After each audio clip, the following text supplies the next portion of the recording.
Hey guys, how's it going? Hope you're doing well. My name is Crown, and today I'm going to read you some very interesting stories that I hope that you're gonna love. And now, without further ado, let's go! Let me tell you about the craziest night of my life. My best friend, Zach, fake name, and I had just finished a late-night movie marathon. We were walking home chatting about the movies when suddenly, out of nowhere, this car came screeching around the corner. It happened so fast, one moment we were on a sidewalk, the next, we were sprawled on the ground a few feet away. The car, a shiny black sedan, had swerved right into us. I remember feeling a sharp pain in my leg and then seeing Zach trying to sit up, his face twisted in pain. The driver's door swung open and out stumbled this lady. She was clearly drunk, her steps wobbly, and her words slurred. "What's wrong with you kids, jumping in front of my car like that?" She slurred, pointing a shaky finger at us. I couldn't believe my ears. We were on a sidewalk. I shouted, trying to get up, but the pain in my leg was too intense. Zach was quieter, but I could see the anger in his eyes. "I should sue you for damaging my car," she continued, her words slurring together. Her eyes were unfocused and she reeked of alcohol. Zach, ever the calm one, tried to reason with her. "Ma'am, you hit us. We were just walking. You need to call an ambulance." But she wasn't listening. She stumbled back to her car and drove off, leaving us there on the ground. Thankfully, a couple who witnessed the accident came over and called an ambulance for us. At the hospital, we gave our statements to the police, and we were lucky in a way. I had a broken leg and Zach had some bruises and a sprained wrist, but it could have been much worse. But here's where it gets really crazy. A few weeks later, Zach and I received notices that we were being sued by the lady who hit us. She was claiming that we had caused the accident and were responsible for the damages to her car. We were shocked. How could she possibly blame us? We were the victims here. But as we later found out, that's the thing about entitled people. They twist the truth to suit their needs, no matter how absurd it might sound. We knew we had to fight back. Neither of us had much money, but we couldn't let her get away with this. We found a lawyer who was willing to take our case pro bono, impressed by the injustice of it all. The court case was surreal, and there she was, dressed in an expensive suit, telling the judge how we had recklessly jumped in front of her car. Her lawyer was smooth-talking, trying to paint us as reckless teenagers out late at night, looking for trouble. But we had the truth on our side. The couple who had witnessed the accident testified for us. The police report showed that she had been drunk at the time of the accident. Our lawyer was brilliant, calmly tearing apart her story and presenting the facts. In the end, the judge saw right through her lies. Not only did we win the case, but she was also fined big time for her reckless behavior and for attempting to defraud us, and we also later pressed charges for harassment. It was a huge relief, and it felt like a weight had been lifted off our shoulders. Some relevant information. I'm 6'5" and 250 pounds. I don't have the temperament for retail. I work alone as a delivery driver, taking pharmaceuticals from a central warehouse to several stores, all for the same Blue Cat company. I am easily bothered by the way customers treat pharmacy techs. Seriously guys, it's not their fault your insurance didn't go through. Yelling won't change that. I've become fairly close with a lot of these techs, as they have to see me daily. Now to the incident. I walked into the store dragging my cart full of boxes. I am wearing shorts and a t-shirt. As I come up to the counter, there is this woman screaming at the tech. This tech was under 20 years old and was backing up as far as she could. The pharmacist was given a shot and couldn't leave for a minute. I was almost giddy at this. As I planned for weeks what I would do if the situation ever came up in front of me again. I walked up to this pleasantly plump woman with her bleached blonde soccer mom haircut and oversized pink glasses. "Excuse me, ma'am." "What?" she yelled, spinning on her heels and looking me dead in the, I wish I could say well-defined, but why lie, chest. Then she slowly looked up at my not at all handsome or smiling face.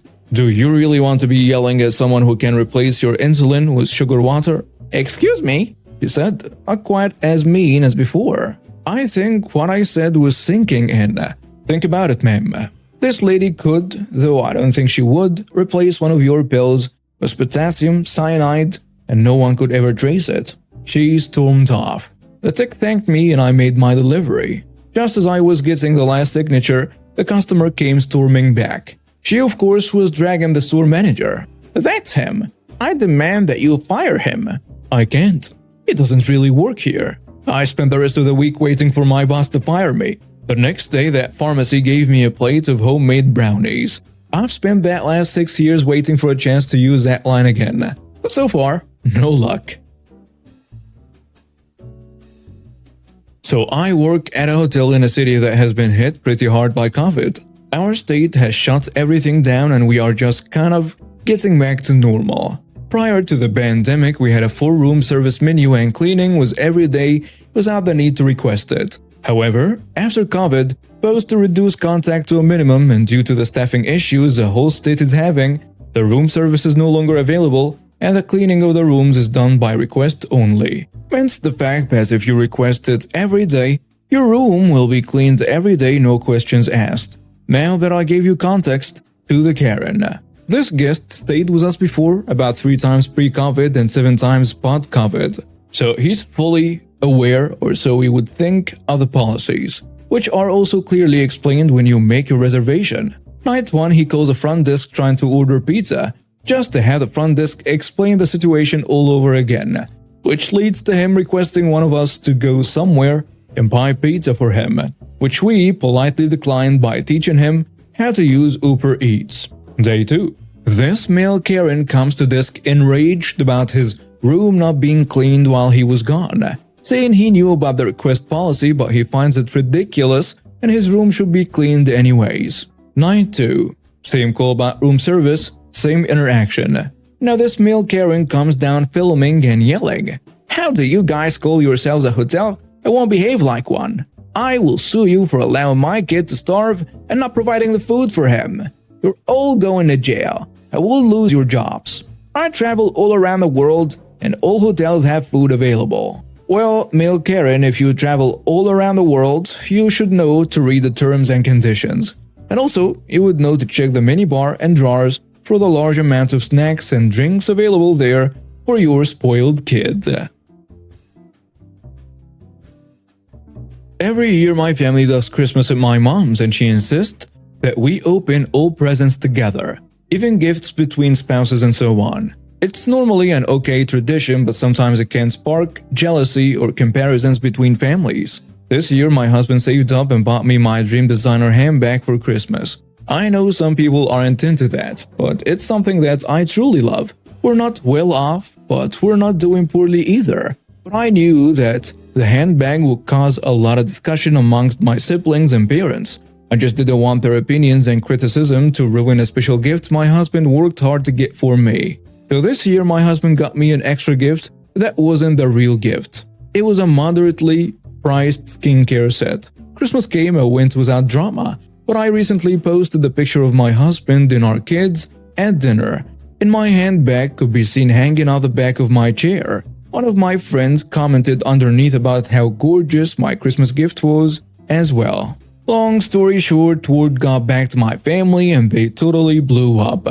Some were annoyed that I opened the private gift separately from the family. Others were criticizing the price of the gift. My siblings are now calling me disingenuous for harboring a secret gift. And they said that I did it because I think I'm better than them. I didn't open it with them because I didn't want their opinions, but now I'm starting to feel like I'm the jerk for keeping it a secret. I knew either way that they would all criticize me though, since it was so much more expensive than all the other gifts. So I don't know whether or not I'm wrong here. And now some comments on the post. Someone saying, "You're not the jerk." And honestly, it's time you be 100% bluntly honest with them.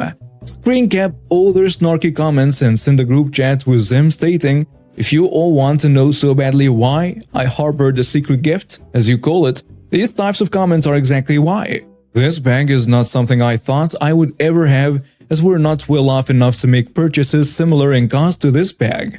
But my dear husband worked his butt off and saved up to get it for me, and instead of being happy for us, you talk crap. You call it a waste of money or claim that I think I'm better than you. The behavior all of you have around Christmas gifts sucks a joy. Out of even getting something like this, And had I opened it at mom's house in front of all of you, I wouldn't even have been able to be happy about it because I knew all of you would react exactly as you did. Honestly, I am not sure if my family and I will be continuing to take part in this tradition because we are tired of the jealousy, comparisons, and competition. It's tiring. It makes it hard to be happy with the gifts we get, even if we would be ecstatic to get them, as I was with this bag when he gave it to me. Or something similar. Basically, just point blank put your feelings out there. Call out the jealousy, the criticism, the comparisons, and competition. If you can give specific examples of such things, so that they can't go, "Oh, that's in your head." If they cop it out and say that they are fine with it, tell them that's fine, but that you are not. And honestly, after their reaction to the bag, I would tell them that you and your family are considering stepping back from the tradition due to how tiring it's become. Another commenter adds, "Why are you allowing your mother to dictate when you, a grown woman, are allowed to open gifts from your husband? You're not the jerk here for opening the gift your husband gave you, but you're being a jerk to your husband engaging in this farce where your mother controls you to the point you had to open a fake gift.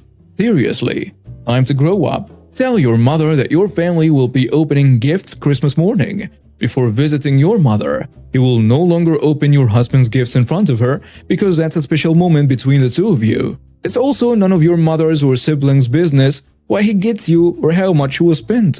Honestly, this is so controlling, and it's what caused all this stupid sibling rivalry. Your mother made it your sibling's business what your husband buys you for Christmas. Nope, that ends. Don't discuss it, don't engage. Just inform them that you will go to mom's house after you've opened presents at home. When they get mad, say it's not up for debate. If they persist, then leave. A third commenter goes with, "It doesn't make sense to bring gifts between families to one person's home, then take them all the way back home just because family wants to see you open them. That is ridiculous. For next year, tell the family you are not doing it. Gifts between you and your husband will be opened when the two of you want to open them. And any gifts are not open to their critiques. Just who do they think they are? Cut and paste. This is my gift from my husband. I like it. I am not taking comments about it at this time. And because of your very not Christmassy attitudes, my husband and I will be opening our gifts at our home." A fourth commenter seals it with, "Not the jerk. My dad is super good at browbeating and guilt tripping when we kids don't do things his way. So I know how it feels to feel like you can say no to a parent. But I promise you that you can. And they may pitch a fit about it, but in the end, if they actually care about your feelings as their child, they will back down. But you need to tell your mom that you and your husband are not participating in this tradition any longer. I feel like what you did was very polite. How you spend money is private. You decided not to make it showy. Your family is acting ridiculous." In early 2020, I was hired under the title Assistant Manager at a local automotive shop. We mainly sold tires, if you're American, and alloy wheels for passenger vehicles. The company owned several stores. I reported directly to my manager, who then reported to the owner of the company. Shortly after I was hired, I noticed the behavior of the manager was far from professional. He would constantly mock and berate me for being the new guy. I believe part of this was jealousy and insecurity on his part, as I ended up recording more sales under my name within the first few months. He would also knock off work early and start drinking beer while the rest of us continued to work. I remember when he found out that I participated in MMA training sessions after work, and he tried to goad me into a fight for his own amusement. Clearly, this guy didn't like me, and I was starting to get the feeling that he was trying to get me to snap or lose my cool. And as a result, my employment. I became even more certain of that was what happened next. The story. During the few months that I had worked there, I had noticed that our takings for the day and sales records didn't match. I would often spend half an hour to an hour after work trying to figure out where the errors were coming from, whilst the manager would simply throw his hands in the air and exclaim that he had no idea how this was happening. The recurring issue seemed to be that our cash takings had been recorded incorrectly. There would sometimes be an excess amount of cash that didn't match up to what was recorded on our sales/invoicing software. Other times there would be less. I was at the time an accounting student studying towards my bachelor's degree. I was already suspicious of the cash being out each day. However, given how the manager had been treating me up until this point, I was concerned that any complaint would somehow be twisted and used against me. And boy, was I right. Several weeks later, my manager took some time off. During this time, I managed the personal record in store sales and also noticed something interesting. The cash was never out at the end of each shift. I reported this directly to the owner of the company, given I was acting manager during the time my manager was away. I was expected to report to the owner every day, and I explained what had been occurring whilst the manager was there. In all honesty, I was hopeful that the owner would be having a word with the manager about the discrepancies. However, I was also wary, as I believed once the owner spoke to my manager that the manager would immediately know it was me who reported this. When the manager returned to work, he immediately approached me with a disgruntled look on his face. "I've spoken with the owner. You tried to blame me for the discrepancies? You should focus on your job properly, and this wouldn't happen." I was quite taken aback by how angry he was, though I wasn't surprised that he twisted it and tried to place the blame on me. Given his reaction, I am even more suspicious at this point. He wants me to do my job properly, eh? Malicious compliance ensues. That same week I got to work. I started paying attention to what customers were paying when they were dealing with my manager. Behind his back, I began examining all of his sale transactions and invoices with a fine comb. As the days rolled by, I started to find evidence of his dishonesty. When it came to a few cash sales, my manager was doing the following. Example, would tell the customer the price is $200 if he pays cash. Would discount the price by $50 in a sales/invoice software. Would put the extra cash in a till and record a $150 cash sale. Before we did the cash up at the end of the day, he would sneakily pocket this extra cash whilst no one was around. Though he was very foolish, as he clearly couldn't remember the exact amount he had swindled. Hence, why the cash would be up some days, didn't swindle enough, or the cash would be down, swindled too much. The end. I took screenshots of the discounts he had been given on sales and sent them to the business owner, along with a report. A report was a detailed description of my findings. The report also showed that on all days he wasn't there for the cash count, there was no variance. When he was there, well, the owner was so infuriated, in fact, that he ordered my manager to do a mandatory drug test, he in a cop style, on the same day he found out. And no surprises, he failed. Turns out the manager had quite the meth habit. This was most likely his sole motive for stealing cash, and the owner was beside himself.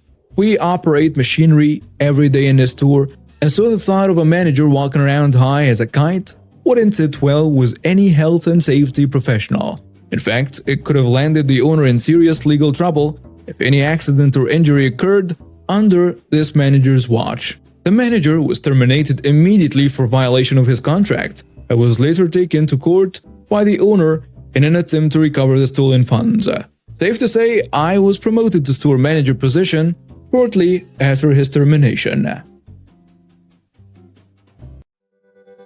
And now we have reached the end of today's stories. Thank you for watching and see you next time.